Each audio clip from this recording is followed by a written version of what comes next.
Lecture du livre des Actes des Apôtres.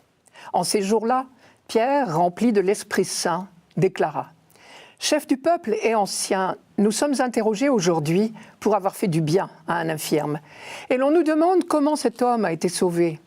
Sachez-le donc, vous tous, ainsi que tout le peuple d'Israël.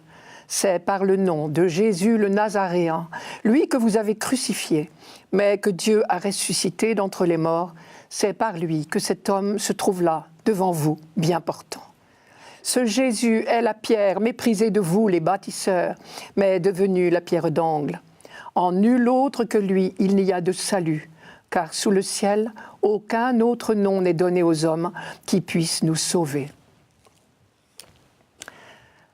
Luc a pris soin de préciser d'entrée de jeu que Pierre était rempli de l'Esprit Saint quand il fit cette déclaration solennelle devant le Sanhédrin, c'est-à-dire le tribunal.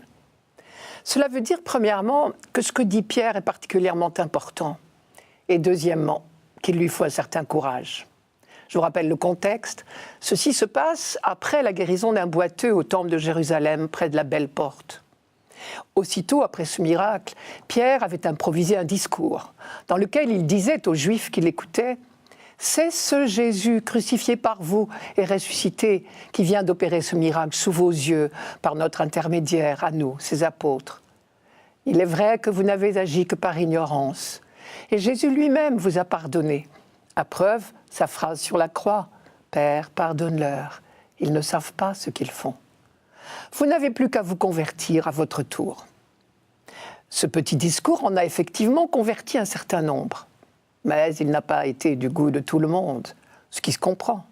Les mêmes qui ont décidé la mort de Jésus il n'y a pas si longtemps aimeraient bien ne plus jamais en entendre parler. Luc raconte : « Pierre et Jean parlaient encore au peuple quand les prêtres, le commandant du temple et les Sadducéens les abordèrent. Ils étaient excédés de les voir instruire le peuple et annoncer, dans le cas de Jésus, la résurrection des morts. Ils les firent appréhender et mettre en prison jusqu'au lendemain, car le soir était déjà venu. Le lendemain, les chefs, les anciens et les scribes qui se trouvaient à Jérusalem s'assemblèrent. Il y avait Anne, le grand prêtre, Caïphe, Jean, Alexandre et tous les membres des familles des grands prêtres. Ils firent amener Pierre et Jean devant eux et procédèrent à leur interrogatoire. « À quelle puissance ou à quel nom avez-vous eu recours pour faire cela ?» Aujourd'hui, nous ne pouvons pas mesurer la gravité de cette question parce que nous ne sommes plus dans le même contexte. Mais Pierre, lui, ne peut pas s'y tromper.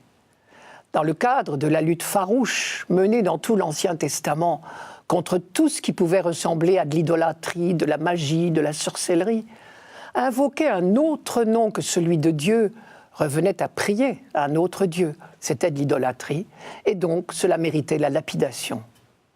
Oui, mais justement, en invoquant le nom de Jésus précisément, Pierre avait conscience d'invoquer le Dieu d'Israël lui-même. Tout le problème est là, et notre texte d'aujourd'hui ne parle que de cela.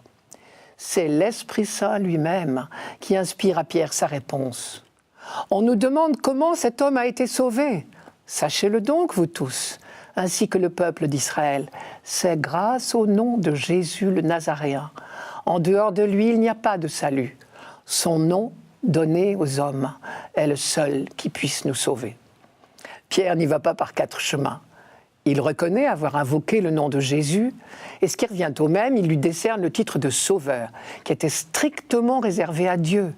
Les prophètes étaient très fermes là-dessus. Première affirmation, donc absolument scandaleuse de Pierre, Jésus est Dieu. Il y en a une deuxième, il dit « son nom donné aux hommes est le seul qui puisse nous sauver ». À l'infirme lui-même qui tendait la main pour de l'argent, Pierre avait dit « de l'or ou de l'argent, je n'en ai pas, mais ce que j'ai, je te le donne. Au nom de Jésus-Christ, le Nazaréen, marche ». Pour des oreilles juives, c'était proprement inacceptable. Le nom de Dieu avait bien été révélé au peuple élu, mais il s'interdisait de le prononcer par respect, parce que l'homme ne peut pas posséder Dieu. Voilà des juges bien embarrassés. D'un côté, cet infirme connu de tous, qui a plus de 40 ans, nous dit Luc, et dont la guérison spectaculaire n'est pas contestable. De l'autre, ces forcenés qui leur font la leçon sur ce Jésus dont on se croyait débarrassé. Luc raconte, ils constataient l'assurance de Pierre et de Jean, et se rendant compte qu'il s'agissait d'hommes sans instruction et de gens quelconques, ils en étaient étonnés. Alors, nos juges ont fait comme on fait toujours en pareil cas. Ils ont renvoyé les prévenus et annoncé qu'ils allaient délibérer. Je laisse encore Luc parler. « Qu'allons-nous faire de ces gens-là » se disait-il. « Ils sont bien les auteurs d'un miracle évident. La chose est manifeste pour toute la population de Jérusalem. Nous ne pouvons pas le nier.